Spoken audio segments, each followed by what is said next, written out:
হর হর মহাদেব। 2026 সালে ইংরাজি 13ই এপ্রিল, বাংলা 29শে চৈত্র সোমবার পড়ছে এবছরের নীল ষষ্ঠী বা নীল পূজা। নীল ষষ্ঠী ব্রত পালন করে সেই দিন কি খাবেন ও খাবেন না, আজকের এই প্রতিবেদনে দেখবেন বিস্তারিত। সিংহরায় ডোরবেলে সনাতনী বার্তার আরও একটি পর্বে সকল দর্শক বন্ধুকে স্বাগত জানিয়ে মূল আলোচনায় সরাসরি প্রবেশ করছি। শাস্ত্রমতে শুধু নীল ষষ্ঠী ব্রত পালন করলেই হয় না, সন্তানের ভালো চেয়ে ওই দিন মায়েদের কয়েকটি বিশেষ নিয়ম মানতে হয়, যার মধ্যে সবার আগে আসে খাদ্যের বিধি নিষেধ। সাধারণত এই দিন মায়েরা তাদের সন্তানের মঙ্গল ও দীর্ঘায়ু কামনা করে এ ব্রত পালন করেন। এ পূজা শিব পূজা। এ ব্রত পালন করলে মহাদেবের আশীর্বাদে সন্তানেরা সুখে শান্তিতে থাকে, তারা দীর্ঘায়ু হয়। নীল ষষ্ঠী ব্রত পালন করার বিশেষ কিছু নিয়ম রয়েছে। সেই সকল নিয়ম অনুসারে এ ব্রত পালন করলে ব্রতের পূর্ণ ফল দ্রুত লাভ করা যায়। তারই সঙ্গে বিশেষ কিছু উপায় আছে, সেগুলি পালন করলে ভালো ফল পাওয়া যায়, সন্তানের মঙ্গল হয়। নীল ষষ্ঠীর আগের দিন কিন্তু সংযম পালন করতে হবে এবং যেই দিন ষষ্ঠী ব্রত পালন করবেন সেই দিন শিবলিঙ্গে গঙ্গা জল, কাঁচা দুধ, পঞ্চামৃত দিয়ে শিবলিঙ্গে জলাভিষেক করবেন। এই দিন শিবলিঙ্গে বেলপাতা, আকন্দ ফুল, ধুতুরা ফুল, নীলকণ্ঠ বা নীল অপরাজিতা ফুল অর্পণ করুন। নীল ষষ্ঠী পুজো করার সময় 5 রকম নৈবেদ্য অবশ্যই দিতে হবে। এই পুজোয় গরমকালে পাওয়া যায় এমন ফল, অর্থাৎ বেল, তরমুজ, ডাব, শশা নিবেদন করতে হয়। এই দিন মায়েরা সন্তানের জন্য সারাদিন উপবাস থেকে সন্ধ্যায় পুজো করে তারপর আহার গ্রহণ করেন, কারণ নীল ষষ্ঠীর বাতি জ্বালানোর শুভ সময় সন্ধ্যাবেলাকে ধার্য করা হয়। নীল ষষ্ঠীর বাতি জ্বালানোর পর সন্তানের মায়েরা জল পান করেন, এমনই প্রচলন রয়েছে।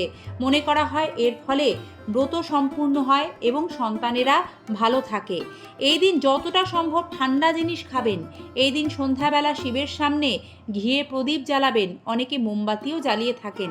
কোনো প্রকার অন্ন জাতীয় বা ভাজা খাবার এই দিন না খাওয়াই ভালো। বিশেষ করে জানবেন এই পূজা শিব পূজা, আর শাস্ত্রমতে শিব পুজোতে নুন বা লবণ ও আগুনের জিনিস একেবারেই খেতে নেই।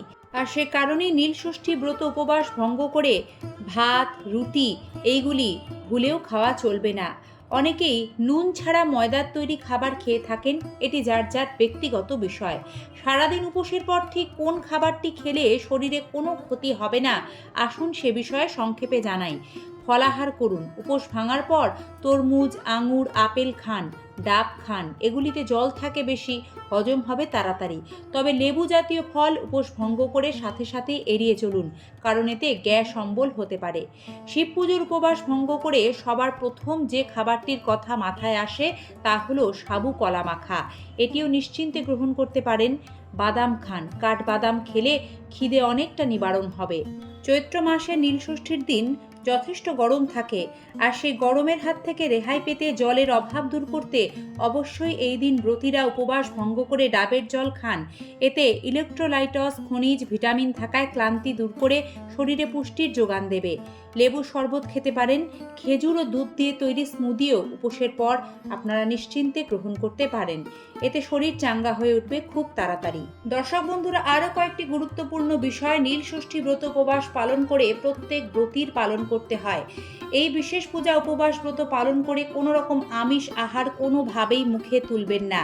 পেঁয়াজ, রসুন ভুল করেও এই দিন খেতে নেই। তাছাড়াও সবজির মধ্যে ব্রত উপবাস পালন করলে বেগুন, কলমি শাক, পুঁই শাক এইগুলি খাওয়া চলে না।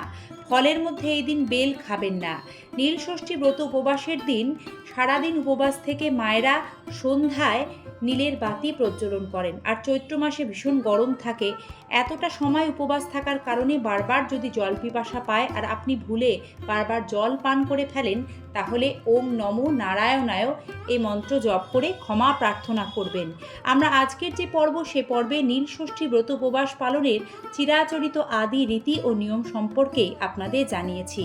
কিন্তু আমাদের প্রত্যেকের শরীর ও শরীরের সহ্য ক্ষমতা ভিন্ন, সে কারণে নিজের শরীর স্বাস্থ্যের কথা মাথায় রেখে খেয়াল নিয়ে তারপরে নীলষষ্ঠী ব্রত সুষ্ঠুভাবে পালন করবেন। জানবেন মহাদেব ভক্তের ভগবান, তিনি আশুতোষ, অল্পেই তুষ্ট। তাকে প্রসন্ন করতে চাই অন্তরে শুদ্ধ ভক্তি ও পূর্ণ সমর্পণ বিশ্বাস। সকলে ভালো থাকবেন। সম্পূর্ণ পর্বটি দেখার জন্য আন্তরিক ধন্যবাদ, বিনম্র শ্রদ্ধা। শুভ নীল ষষ্ঠী ব্রত। জয় শিবশম্ভু, জয় মা পার্বতী। আজ তবে অনুমতি দিন, আবারও দেখা হবে নতুন সনাতনী বার্তার সাথে আগামী পর্বে।